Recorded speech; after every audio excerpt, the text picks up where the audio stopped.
నమస్తే, welcome to Suman TV. ప్రస్తుతం మనతో పాటు ఉన్నారు డాక్టర్ జి కిరణ్ గారు, డయాబెటీస్ ఎక్స్పర్ట్ సిన్స్ 2005. వారితో మాట్లాడి డయాబెటిక్ పేషెంట్స్ ఎవరైతే ఉన్నారో వాళ్ళు డిన్నర్లో ఎలాంటి ఫుడ్ తీసుకోవాలో డాక్టర్ గారిని అడిగి తెలుసుకుందాం.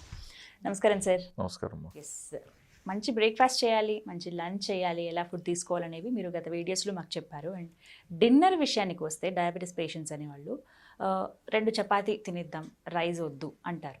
లేదంటే గోధుమ రవ్వ ఉప్మా తిందాము, దట్స్ బెస్ట్ అని చెప్తూ ఉంటారు. బట్ అవి ఎంత తినాలి, అసలు అవి తినడం కరెక్టేనా? రోజు అవే తినలేరు. సో వీటికి ఏమైనా ఆల్టర్నేట్గా ఏమైనా ఆలోచించవచ్చా? అసలు డిన్నర్లో ఎలాంటి ఫుడ్ తీసుకోవాలో చెప్పండి సార్. డిన్నర్ అనేది మీరు యావరేజ్గా పద్ధతిగా తీసుకుంటే ఏది తిన్నా కరెక్టే. బట్ లేట్ డిన్నర్ కాకూడదు. మీరు 7 లోపు తింటానంటే మంచిది. మీరు 2 చపాతీలు తినండి, గోధుమ చపాతీలు ఒకరోజు, ఇంకొక రోజు రాగి రొట్టెలు, ఇంకొక రోజు మళ్ళీ జొన్న రొట్టెలతో, ఇంకొక రోజు మిల్లెట్స్తో కూడా మీరు దోశ టైప్ వేసుకోవచ్చు. సో ఇట్లా రకరకాలుగా మీరు డివైడ్ చేసుకోండి. కొంతమందికి ఏంటంటే పెరుగన్నం తినందే నిద్ర రాదు, కాబట్టి వాళ్ళకి 2 చపాతీలు తినాల్సిందే, నువ్వు రైస్ తినకూడదు, నువ్వు రైస్ తింటే నీ షుగర్ పెరిగిపోతుంది అని చెప్తే వాళ్ళకి నిద్ర పట్టక షుగర్ పెరుగుతుంది ఇంకా. ఓకే, కాబట్టి 2 ముద్దలు రైస్ తింటానంటే తినేవండి, తప్పేం లేదు. మనం ఏం దానికి బలవంతం చేయడానికి ఏం లేదు. ముఖ్యంగా ఎల్డర్లీ పీపుల్ వాళ్ళు ఏది ఇష్టపడతారో, ఏది అలవాటు అయిందో కొంచెం వదిలేస్తానండి. Let them be happy with whatever they are eating. ఏదైనా ఉంటే నేను మెడిసిన్స్లో నేను అడ్జస్ట్ చేసుకుంటాను. మెడిసిన్స్లో వాళ్ళకి ఏదైనా కొంచెం అడ్జస్ట్ చేసుకొని వాళ్ళు హ్యాపీగా చూసుకోవటం చాలా ముఖ్యం. ఇప్పుడైతే మనం రికార్డింగ్ అవుతుంది, కొంచెం ఏదైనా బయట నాయిజెస్ ఉంటే ఎడిటింగ్ చేసేవాళ్ళు ఆ నాయిజెస్ కొంచెం తీసేసి క్లారిటీగా చూసుకుంటారు కదా. వీలైనంత వరకు అవాయిడ్ చేస్తాం, బట్ కొన్ని సందర్భాలలో దే డూ సమ్ ఎడిటింగ్. అలాగే నేను మెడిసిన్స్లో కొంచెం నేను ఎడిట్ చేసుకొని వాళ్ళని కొంచెం సుఖంగా ఉండేలాగా చూసుకుంటాను. సో తృప్తిగా ఉండాలి కదండి. పిల్లల్ని పెద్ద చేశారు, మనవాళ్ళు సెటిల్డ్, వీళ్ళు కూడా లైఫ్లో మంచి లైఫ్ లీడ్ చేశారు. ఇప్పుడు ఏదో డయాబెటీస్ ఉంది కాబట్టి డాక్టర్ వాళ్ళని బానిసలాగా చూస్తే వాళ్ళు అది స్వేచ్ఛగా ఫీల్ అవ్వరండి. చాలామంది సీనియర్, ఇప్పుడు నాకు సీనియర్ సిటిజన్స్ ఎక్కువ అండి నా పేషెంట్స్లో. 80, 90, 75 వయసు దాటిన వాళ్ళు నాకు ఎక్కువగా ఉన్నారు పేషెంట్స్. వీళ్ళని మనం జీరియాట్రిక్ అంటాం. నేను వీటికి జీరియాట్రిక్ డయాబెటీస్ ట్రీట్మెంట్ అని కూడా పేరు పెట్టాను. సో మీరు 20, 30, 40 వయసులో డయాబెటీస్ పేషెంట్స్ని వైద్యం చేసేటప్పుడు మన కండిషన్స్ వేరే ఉంటాయి. అదే రకంగా 65, 70 దాటి ఉన్న వయసులో వాళ్ళకి మన కండిషన్స్ వేరేలాగా పెట్టాలి. వాళ్ళకు వీళ్ళకు ఒకటే మనం పెట్టామంటే వర్కౌట్ అవ్వదండి. ఇప్పుడు ఈ పెద్దవాళ్ళకి ఏంటంటే కొన్ని చాలా క్రమశిక్షణగా ఉంటారు, కొన్ని చోట వాళ్ళ ఇష్టాలు కొన్ని ఉంటాయి, అది మనం కొంచెం మేనేజ్ చేయాలి. అదే ఒక 35, 40 వయసులో షుగర్ ఉన్న వాళ్ళు ఏంటి, వాళ్ళకు ఫ్యామిలీ చూసుకోవాలి, ఆర్థికంగా స్థిరపడాలి, ఇంకా పిల్లల ఎదుగుదల ఉంటుంది, పిల్లల వల్ల కొంచెం టెన్షన్స్ ఉంటాయి, ప్లస్ వాళ్ళకు పియర్ గ్రూప్ కాంపిటీషన్ ఉంటుంది, వాళ్ళకి ఏదో పార్టీలు అంటారు, కాబట్టి చాలా కండిషన్స్ ఉంటాయి అన్నమాట పాపం. కాబట్టి యాక్చువల్గా ఈ చిన్న ఏజ్ గ్రూప్ వాళ్ళు క్రమశిక్షణగా ఆహార పద్ధతులు నియమించడం వాళ్ళకు ఛాలెంజ్. పెద్దవాళ్ళు ఏంటంటే ఒకదానికి అలవాటు అయిపోయినారంటే వాళ్ళు ఇంక రొటీన్ అదేనండి. ఈవెన్ ఇప్పుడు అమెరికాకు చాలామంది పెద్దలు ఎందుకు పోవట్లేదు, అక్కడికి పోతే వాళ్ళ సిస్టమ్స్ వీళ్ళు అనుసరించలేరు కాబట్టి. అదేవిధంగా కొంతమంది అక్కడికి వెళ్ళి సెట్ అవుతారు, తిరిగి ఇండియాకి వస్తే డిస్టర్బ్ అవుతూ ఉంటారు. ఎందుకంటే అక్కడ ఇప్పుడు 2 దోశలు పెట్టారు, తినిన తర్వాత 2 అంటే 2, బట్ ఇండియాలో 2 తర్వాత కూడా ఇంకొకటి, ఇంకొక దోశ, ఇంకొంచెం. సో ఇక్కడ మనం ఇంకొకరింటికి వెళ్ళాం, సో మనం వద్దన్నా కూడా వడ్డించడం అనేది మనకు ఇక్కడ సాంప్రదాయంగా మనం భావిస్తాం. అందువల్ల ఏంటంటే మనం తినాల్సిన దానికంటే కొంచెం ఎక్కువ తినడం జరుగుతుంది. బట్ అక్కడేంటి, నువ్వు ఎప్పుడు వద్దంటావో ఇంక తర్వాత మిమ్మల్ని ఫోర్స్ చేయరు. ఒకసారి వద్దంటే ఇంక అయిపోయింది ఆడికి. సో నిజంగా మీరు తృప్తి చెందుంటేనే వద్దని చెప్పాలి. మొహమాటానికి వద్దన్నారంటే ఇంక అక్కడ ఆపేస్తారు. సో మళ్ళీ పెట్టండి అని కూడా అడగలేరు.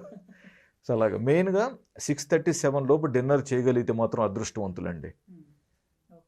₹1,00,00,000 కారులో తిరగటం గొప్ప కాదు, మీరు 6:30, 7 లోపు డిన్నర్ చేయగలిగితే ఇంకా పెద్ద గొప్పతనం.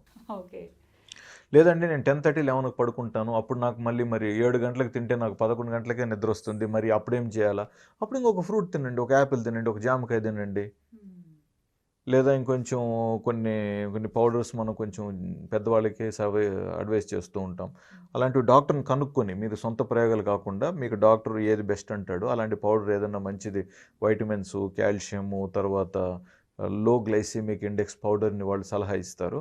అలాంటి పౌడర్ ఒక 2-3 స్పూన్స్ మనం హాట్ వాటర్లో కానీ కలుపుకొని తాగేస్తే మనకు తృప్తిగా అనిపిస్తుంది. మార్నింగ్ వరకు మనకు ఎటువంటి ఇబ్బంది ఉండకుండా, షుగర్స్ అలా పెరగకుండా, అలాగని డౌన్ కాకుండా కూడా అది మెయింటైన్ చేసుకుంటుంది. అట్లాంటిది మనం పాటించాలి. So yes. ఇప్పుడు ఎప్పుడన్నా ఇంకా ఈ మెయిన్‌గా ప్రాబ్లమ్ ఏంటంటే, ముఖ్యంగా మనకు లాస్ట్ 4, 5 ఇయర్స్‌లో పార్టీయింగ్ ఎక్కువైపోయిందండి. ప్రతి చిన్నదానికి ఎవరో ఒకరు ఏదో ఒకటి.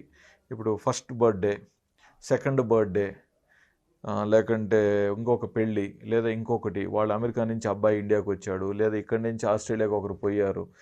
ఈడికి అదొచ్చింది, వీళ్ళకి ఇదొచ్చింది, లేదా ఫేస్‌బుక్‌లో ఏదో పోస్ట్ చేశారు, 100 లైక్‌లు వచ్చినాయి పార్టీ. ఇట్లా ప్రతి కారణానికి పార్టీలు ఎక్కువైపోయాయి. అది కొంచెం మనం చూసుకోవాలి. పార్టీ చేసుకోవడం తప్పని అనట్లేదు. బట్ ఎవరు పార్టీలో ఎంతవరకు ఏ మోతాదు అనేది కొంచెం జాగ్రత్తగా క్రమశిక్షణగా ఉండటం మంచిది అంటాను. ప్లస్ చాలామంది ఏంటంటే ముఖ్యంగా లాస్ట్ 10 ఇయర్స్‌లో డ్రింకింగ్ పెరిగిందండి.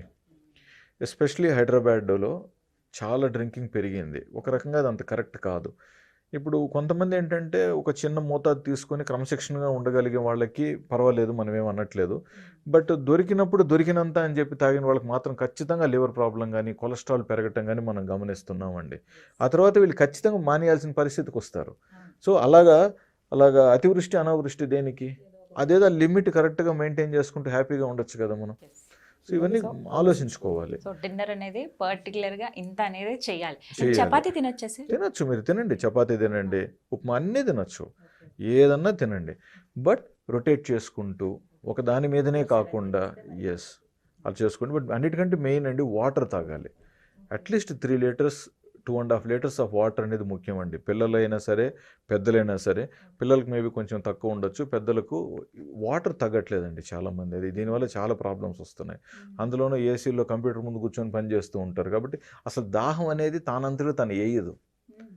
దాహం ఇప్పుడు మనకు పొలంలో పని చేస్తున్నాడు అనుకోండి, అర్ధగంటకు ఒకసారి దాహం వేస్తుంది, నీళ్ళు అయిపోతూ ఉంటాయి. బట్ ఇప్పుడు ఏసీలోనే కూర్చొని పని చేస్తున్నప్పుడు దాహం అంటూ ఎందుకు వేస్తుంది చెప్పండి? ఏం అవసరం ఉంటుంది అక్కడ? కాబట్టి వీళ్ళు గుర్తుపెట్టుకొని తాగాలి. 1 లీటర్ బాటిల్ నీళ్లు పెట్టుకున్నారా, ఓకే, మార్నింగ్ 10 o'clock వర్క్లో కూర్చుంటే 11:30కి ఆ వాటర్ బాటిల్ అయిపోవాలి. తర్వాత లంచ్ తర్వాత 1 అవర్ తర్వాత నుంచి సాయంత్రం వరకు ఇంకొక లీటర్ అయిపోవాలి. ప్లస్ మార్నింగ్ మనము లేచినప్పటి నుంచి బ్రేక్ఫాస్ట్కి మధ్యలో కూడా 1-1.5 లీటర్ వాటర్ అయిపోవాలి. అండ్ వాటర్ ఏంటి, ఐస్ వేసుకొని కూల్గా కాదు, కొంచెం వెచ్చగా ఉండాలి వాటరు. గోరువెచ్చగా ఉంటే మంచిది, మన పొట్టకు కూడా మంచిది, మనకు తాగడానికి కూడా ఈజీగా ఉంటుంది, డైజెస్టివ్ సిస్టమ్ కూడా దానికి ఈజీగా అడాప్ట్ అవుతుంది. ఇంకొంతమంది నీళ్ళు ఎక్కువ తాగితే మూత్రం ఎక్కువ వెళ్ళిపోతూ ఉంటాం అని చెప్పి కావాలని తాగరు. అది కూడా పొరపాటు. మూత్రం వస్తే పోవాలి, నీళ్లు తాగాలి. అది కరెక్ట్ కాదు. కొన్ని అవాయిడ్ చేయని ఉంటాయి. ఎస్. లేదండి, మేము జ్యూసులు బాగా తాగుతామండి. That's not the right. పండ్లు తినగలిగే వయసులో జ్యూసులు ఎందుకు తాగటం? జ్యూసులు తాగే వయసు వస్తుంది. 90 తర్వాత పళ్ళు పోయిన తర్వాత జ్యూసులే తాగేది, అప్పుడు తాగొచ్చు. బట్ ఇప్పుడు పళ్ళు కొరికి తినాల్సిన వయసులో పళ్ళు తినాలి. అదేవిధంగా కొంతమంది ఓన్లీ సాఫ్ట్ డ్రింక్సే తాగుతారు. అది మరి ఓకే, ఏదో ఒక గ్లాస్ ఎప్పుడన్నా ఒక చోట తాగారంటే ఓకే, కానీ బట్ అది రొటీన్గా రోజు ఒక 2 లీటర్ సాఫ్ట్ డ్రింక్ అయిపోతుంది. అది చాలా తప్పు, అది చాలా పొరపాటు. డిన్నర్ అనేది ప్లాన్ చేసుకోవాలి. మీరు అన్నట్టుగా బిఫోర్ 7 తినేస్తే చాలా మంచిది. చాలా మరి అప్పుడు మంచిది. మళ్ళీ ఆకలేస్తే ఒక ఫ్రూట్ మధ్యలో మంచిది తీసుకోవచ్చు. తీసుకోవచ్చు. అండ్ నైట్ పడుకునేటప్పుడు చాలా మందికి పాలు తాగడం అని కానీ, తాగండి. లేకపోతే మజ్జిగ తాగడం కానీ ఇలా అలవాటు మీ ఉంటుంది. అరిగించుకునే శక్తి బాగుంటే పాలు తాగండి, మజ్జిగ తాగుతానంటే మజ్జిగ తాగండి, తప్పే లేదండి. ఓకే, సో ఈ విధంగా ప్లాన్ చేసుకోవాలంటారు. ఫుల్ ప్లెజ్డ్గా ఒక డైట్ ఎలా ఫాలో అవ్వాలి, అందులో డిన్నర్లో ఏం తీసుకోవాలని చాలా చక్కగా చెప్పారు sir. Thank you so much sir.